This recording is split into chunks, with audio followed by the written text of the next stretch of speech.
Oh yeah, that's all first one. Right, yeah. Exactly, right. And that's awesome to see everybody make that. Right, but in multiple for this game. We're going to get started very shortly. Yeah. It's WNBA All Star 2018 Minnesota. What up?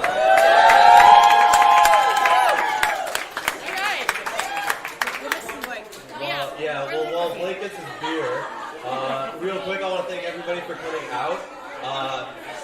As everyone talks about, nobody covers the league or no one pays attention to the league. Well, obviously, we are the nobodies, as they're saying. So, shout out to the WNBA. That was very kind, thank you. We got a few interesting topics we're going to dive into. I'm going to let everybody do their own intros while we wait for Blake. What?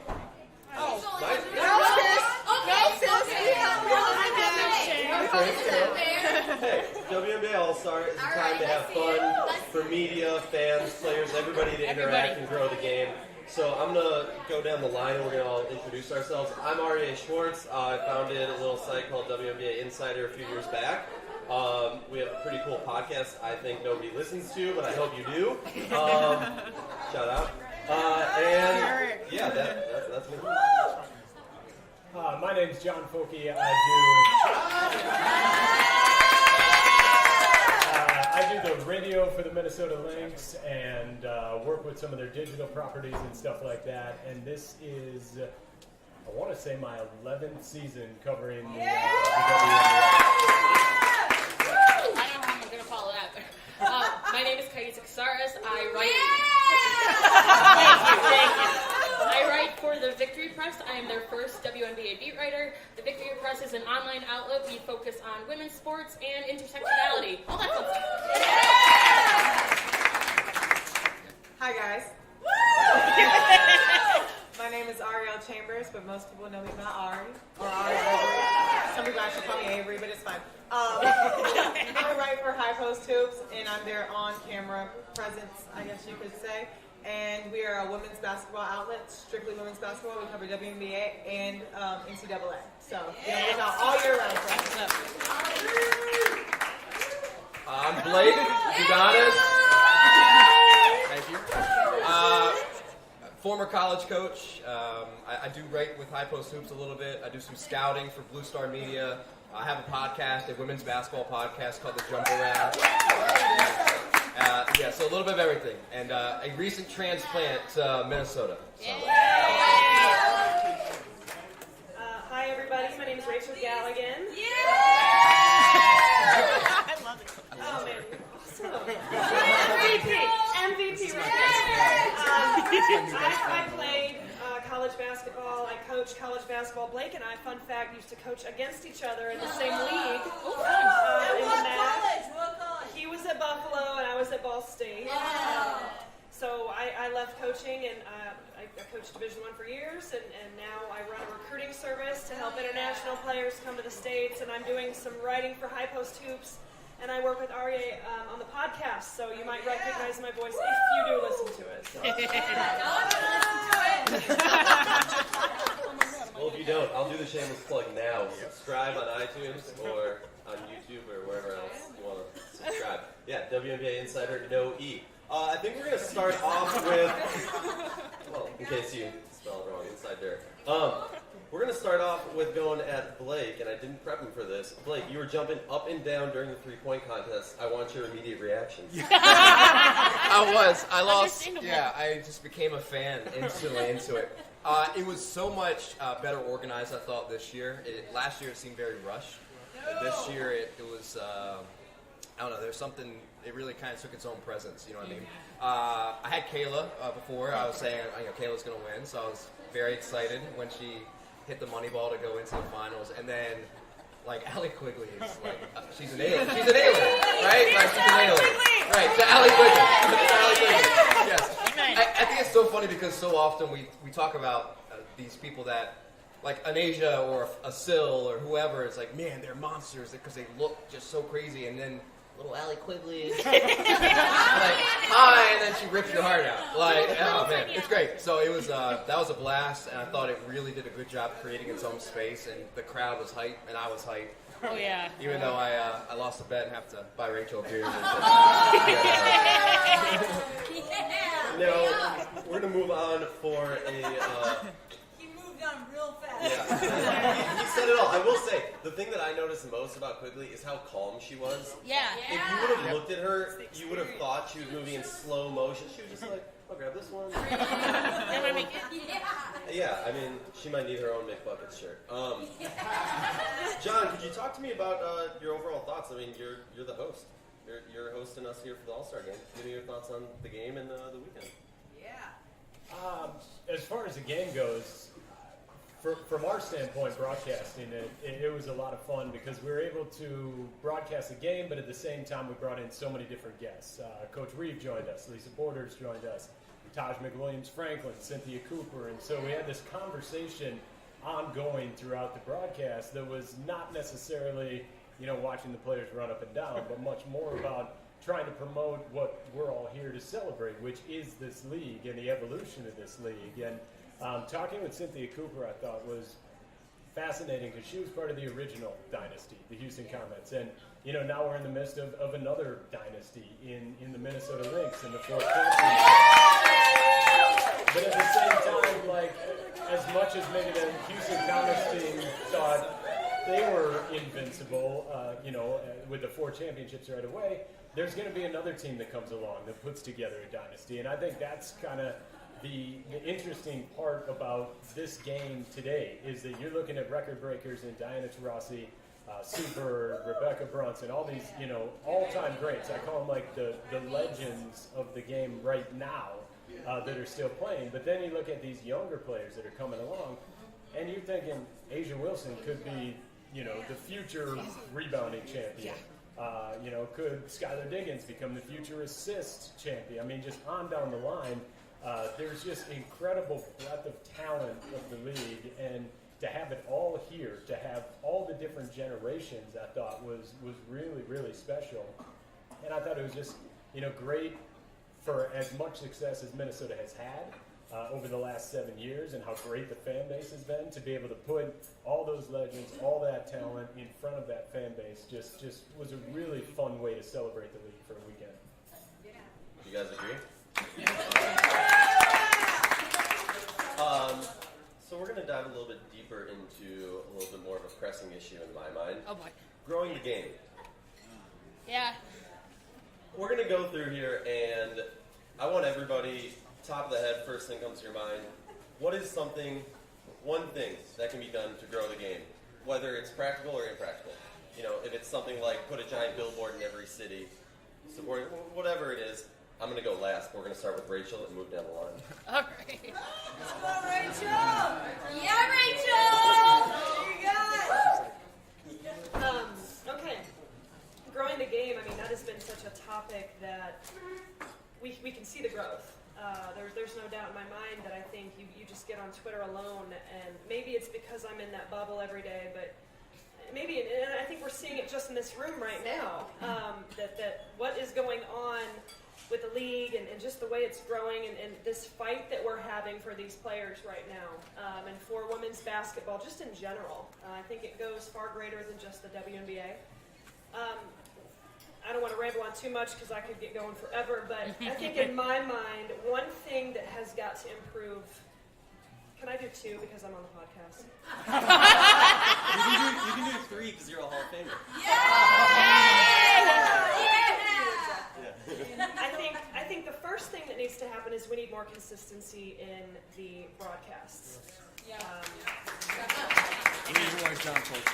I think when I was growing up, and I mean I played, so I obviously have a natural love for women's basketball, but it's like I knew Sunday afternoon I could get home from church and I could watch 2 to 4 hours of the WNBA in the afternoon on ESPN. That was just a consistent thing that happened for me, and honestly was probably the reason that I do have this passion for it and at least understanding for it, because it was on and I knew when it was on and it was easy to access.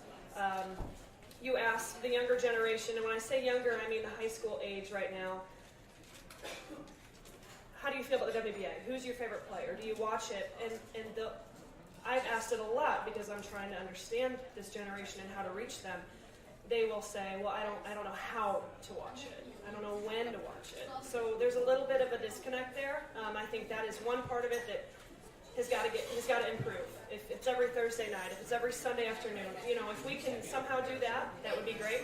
Mm-hmm. And then the second part for me is just somehow, and I guess it kind of piggybacks it. I already kind of mentioned it. Is we have got to target that high school generation of players that probably 14 to 18-year-olds who play basketball, they love basketball, young girls who are out there playing AAU, they're traveling with their teams, they're out in these different cities where WNBA games are going on, and we've got to find that connection to get them to a game. And it's like that free trial, you know what I'm saying? Like, get them to that game and let them see it, and they're going to fall in love with it, just like everybody in this room has fallen in love with it, and I have no doubt about that. So those are my two goals. I think that's been my big thing too. Is I know every Monday night during football season there's a Monday night football game, and I might not know who's playing, but I know, hey, it's 8:30. If I turn on ESPN, I'm going to watch football. So I think certainly that's one of my main ones too. If I know Thursday night's WNBA night, and you forget, and then you look at the clock, you're like, oh, 8:15, there's game on. Cool, that would be big. Yep. I think I'm just going to go kind of off here. I like the emergence of someone like a Liz Cambage, who is almost taken an approach of, like, she's kind of the heel, right? She doesn't mind being the bad guy. She doesn't care if you don't like her. I think we need personalities like that. I think we need more, levels and layers. I love basketball, like, period. So, like, the NBA, I like the different layers. I like that, LeBron is who he is. I like that Kevin Durant is, who he is. So I like just the different people and the different personalities. And I think the more the players grow into that comfort, where Liz is very comfortable being Liz, I think that's great, though, because she's like, hey, this is who I am. And so to be able to open up. And I think as we, all cover the league honestly and earnestly, the players become much more comfortable, being themselves and being open, because they know that we are, we're trying to grow the game for them as well. It's not we're trying to get you. We're not trying to do that. We're trying to help you be you and show the world who you are. So I think the more that emerges, the better game is. Yep. So piggybacking off of Blake, I think that we need to make more of a social media presence, because that is the future as much as we try to deny it. It's the rise of the influencer, the rise of Instagram, the rise of Snapchat. Everybody's becoming increasingly nosy. So you want a player that you have, it's true, you want a player that you have connections with. Like Liz and I mean, no shade. We were up dancing in the press conference. Every reporter was looking like, what are y'all doing? And that's the type of connection the players need with the upcoming generation. The biggest gap is 18 to 35, though, because the high school, I get what you're saying, Rachel, but the real disconnect is 18 to 35. Because we were in a place where I was talking to Michelle Vocal the other day about how they so long try to protect their players, try to protect them from their socialized lives getting out. And because we're a society that's based on social media right now, you have to find out what they're doing, when they're doing it, where they're doing it. It's important to showcase that. So to answer your question, Aryeh, I would just like more exposure to the players' personalities, and do one for the culture. You have to know your demographic. You have to know who's involved in the league. And as a black woman, it's important for me to be in that locker room. It's important for Jasmine's, all of them that work at High Post. It's important for shameless plug. It's important for Chloe Pavlik, who's here too, to be in the presence of those players, so that you can get that personality out of them. Get those quotes from them that can appeal to anybody across the board. So that is my 2 cents. I have a couple of things. One is targeted towards the cities that have WNBA teams in them already. With the exception of Minnesota, no one really covers the teams. Local people got to do better. It was really great. We were just talking about this earlier. How so many media members are here for this All Star Game. Obviously, it's a great game, but I would like to see that more across outlets, across cities. But for people or for cities that don't have teams yet, I would like the WNBA or something to happen where people just know about it. Like, they just get to know it, and hopefully down the road, enough people get together in a city where the WNBA doesn't have a team yet, and like, hey, we want these athletes to come and join us. And I mean, there have been talks about expansion already, so who knows? So that's my thing. Yeah. I think a couple of things come to mind. Selfishly, I work in radio and have for a very long time. And when I started, there were a lot more WNBA teams that did radio. San Antonio did home and away. Indiana did home and away. Seattle did home and away. And slowly over the years, that's fallen off. Until now, we here in Minnesota are the only team that does home radio, that travels radio, that covers a team on a daily basis. When San Antonio, we're starting to see strides in that area. I know Las Vegas just signed home radio. I know, Eli, you and I have discussed it, and you're trying to look into it. And so teams certainly are taking notice of it, but when you think about we play 34 games plus playoffs. That means 34 times at minimum this game is on the air. And that means hosts are talking about it. They're previewing it. They're telling you what happened the night before. It's coming up later today. I know with our flagship station, after every game, we send them highlights.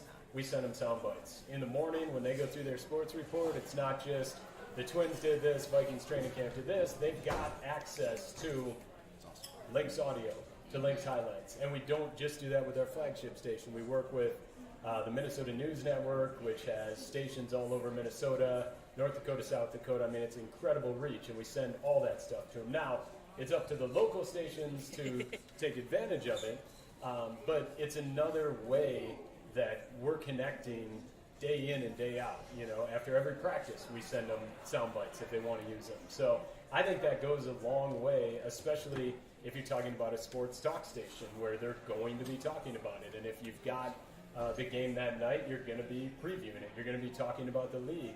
And I think the other thing, too, that none of us in this room really can fix, but I think we're seeing it this year, is a compressed schedule. Yeah. It almost just like endears itself to coverage. I think back to last year, we had gaps of 10 days in between games. Yep. And it's hard for beat writers to come down every single day when you've got 10 days in and search for different storylines. But when you've got game, off day, and there are storylines, and every day you're talking about or writing a story about last night's game, or you're previewing the next night's game, it just lends itself to being covered day in and day out. And so I think that would go a long way in terms of growing the game. And then the way this schedule works out, too, in that, you're not going to be buried. The finals aren't going to be buried by the NFL. The last couple of years, Minnesota's gone to Game 5 of the finals, and it's in mid to late October, when you're 5-6 weeks into an NFL season, and it's hard to compete with college football, NFL football, all of that stuff in the fall. So I really think that this season right now, I mean, the parity helps, but it's kind of a case study of what could happen if this was the norm, and you wrap up in August and you start your playoffs before everybody's attention turns. Yep. What about you? Yeah, put me on the spot. I agree with everything they've said. So that's it. All this. I personally, and a huge driving force behind why I started the Insider was I felt when it came to just overall coverage of female sports, it is not viewed in the same light as men's sports. When the LA Sparks, shout out to the LA Sparks, when the LA Sparks lost in Game 5, how many articles did we see about Candace Parker's shot selection? Chelsea Gray's missed layup in the 4th minute of the Game 2. There was barely any. There was articles about how great LA was, and they have a great roster, and they're probably going to win it next year, or have an opportunity to win it down the road. It's not all lost. To me, excuse my language, that's bullshit. Like, if LeBron James goes 1 for 16 in the finals and his team loses, there's going to be 50 articles about why LeBron James had horrible shot selection. 500, sorry.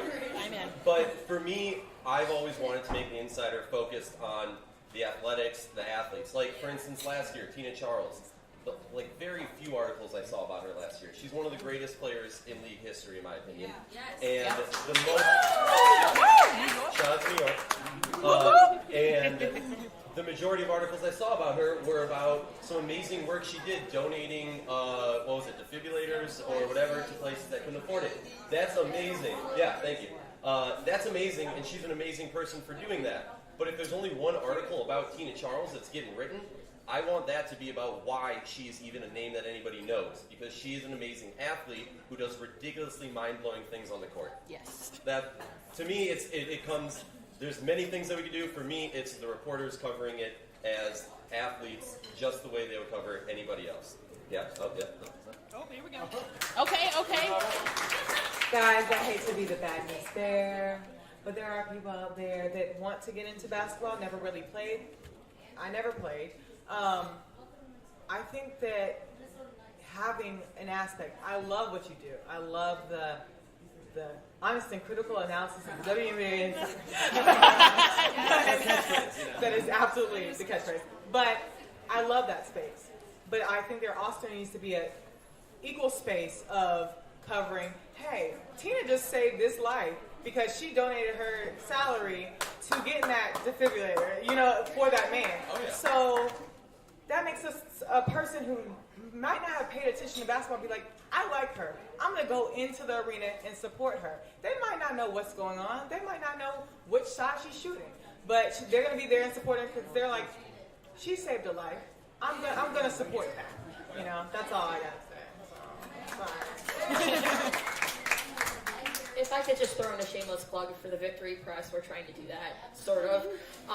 We focus more on intersectionality, but this is my first year covering the league and for the Victory Press, so we're still experimenting a little bit, but one of the articles that I wrote was after the Sparks Lynx game on July 5th, where Rebecca Brunson broke that rebounds record, and Cheryl Reeve broke the record for being the winningest female head coach, and Diana Taurasi broke something too. Yeah.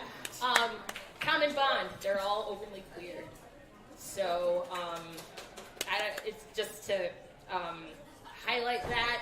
So, but both places, more reporters in both places are needed, I think. So, I agree. Yeah. And that was what I was going to say. Both can exist. Yeah. And both should exist. They absolutely should. Yep. We got to show their personalities. We got to show who they are as individuals. We got to highlight what they're doing on the floor, day in and day out. What they're doing overseas. With their careers over there. We need to talk about that more. There is so much that still has to be done. And I agree. If we want to talk about the WNBA and grow it, it has to be critiqued like the NBA is critiqued. Mm-hmm. And we've got to have those tough conversations, and it can't always be rainbows and cupcakes all the time. we've got to, and the players, and I don't want to speak for them, but I would say they're okay with that. They would welcome that. Just that they played like crap. All right, yeah, you're right. I played like crap. Gwen, if Jewel played terrible and she saw an article, how would she feel about that?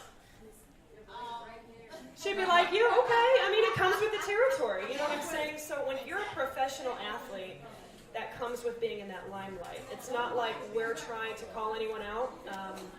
We want to highlight the good things. We want to highlight just what they're doing. We want to grow women's basketball at the end of the day, and I think everything we're saying is exactly what needs to happen. Yep. Yes, Rachel. I would just add one thing, because we in Minnesota are incredibly lucky to have Cheryl Reeve as the head coach. And Cheryl's commitment to growing the game, I think everybody who came in from out of state saw that this weekend, just how committed she is to that.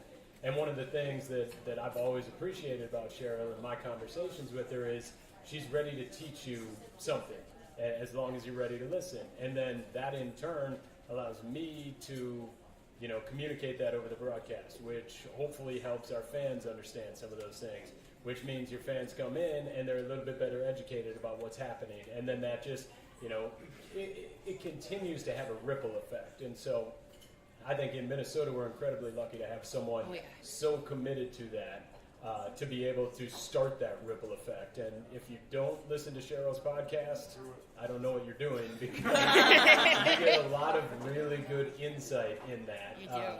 That's applicable not just to the Minnesota Lynx, but it opens your eyes to different trends and stuff to look for across the league. So I think she is an incredible ambassador in that regard to growing the game, and is one of those people who starts the ripples. I agree with all that. Yeah. Now for a fun one, top 2 MVP candidates. Oh, no. Moving down the line. Blake will take it first, and he better say Sue Bird. Yeah, Sue Bird. Yeah, she gets the legacy vote. For me, it's honestly, for me right now, it's Stewie and then everyone else. Best player, best team. I know sometimes that's a kind of a cop-out way to do it, but what she's done, Seattle was bad last year. They were really, really bad. And they shouldn't have been. You look at it and go, why were they so bad? But they were, and now they're probably going to run away with that top spot.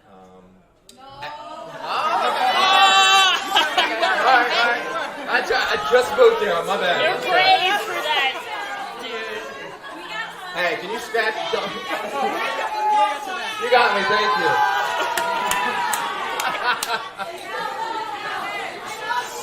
Scrub that. Do not tell Cheryl Reeve I said that. Gosh. So after that, I'm going to go against. I know a lot of people want to say Liz Cambage, which certainly I'm not going to push back too hard. But my big thing is that last year in the playoffs, Dallas was a 7 seed or 6 seed, if I'm not mistaken, and currently they're a 7 seed. So for me, if you are an MVP candidate and you take that huge leap, there should be some change. Now, the league's so tight, in 2 weeks, Dallas could be in second place, and I could be sticking my foot in my mouth. But as it currently stands today, which is how I'm approaching the discussion, if it ends today, who wins the MVP, it's got to be Stewie. Her team made a huge leap, whereas, again, if you want to say Liz and you want to remove the team argument, I would certainly accept that, because she's been fantastic. And then last one, and I'll stop. I think based on team success, if they're able to jump up the standings, I think Asia Wilson. Oh yeah. You're just testing me. That's it's a team that again missed the playoffs. It was very bad, and then you insert her, and she's been dominant. If Team Deladon wins, she probably would have won MVP tonight as well. So I think those are the 3, but for me, Stewie's on top. Sure. I wholeheartedly agree with Blake, actually. I never really considered that. I'm getting agreeing with him at all? Well, actually, I can't go against my teammate right here. All right. Anyways, but I was just educated. And see, this is what's important about it. It's like, if you didn't see a perspective, you have coverage that will tell you. Like, people that follow the game, and I'm here for it. There you go. So, hey, I was going to go with Stewie and Liz, but you know what? Stewie and Asia. Oh goodness. One sec. Just everyone's entitled to your own opinion. You sure are. But if it differs with mine, it's probably wrong.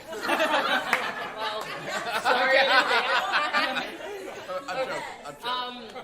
I think I said this earlier about which team could win it all. If anyone knows the right answer, they should enter the lottery because they know something we don't. A lot of people could be in that conversation for MVP. Oh my goodness. Obviously, Stewie is really good this year. For a team that's made kind of a...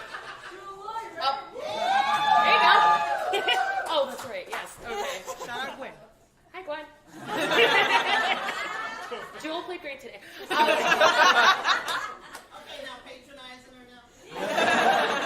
Okay. But I would say, maybe this is just for most improved or whatever, but DeWanna Bonner on Phoenix has been unstoppable. You can't tell she had plays last year. What the heck? I don't agree, but I respect you for bringing her up. Oh, We gotta talk about DeWanna Bonner more. okay, I agree. We need to talk about her more. But also, also, I mean, I focus more on the Lynx since I'm here, so of course, Sylvia Fowles. Yeah! The Lynx have admittedly not been doing as well as, they haven't been super dominant. They're still third place right now. Sylvia Fowles has been a constant in the midst of everything, and it's been nice to see again. So, but it's anyone's game. I would just echo. I think at this moment, best player, best team. It's Breanna Stewart. And then you look at Atlanta, right? They're second best team in the league. They've won 8 straight. How do you pick an MVP off that team, though? I mean, I think you'd say the MVP would be their defense. I mean, their defense has been incredible. Yes. And Or Nikki Collins.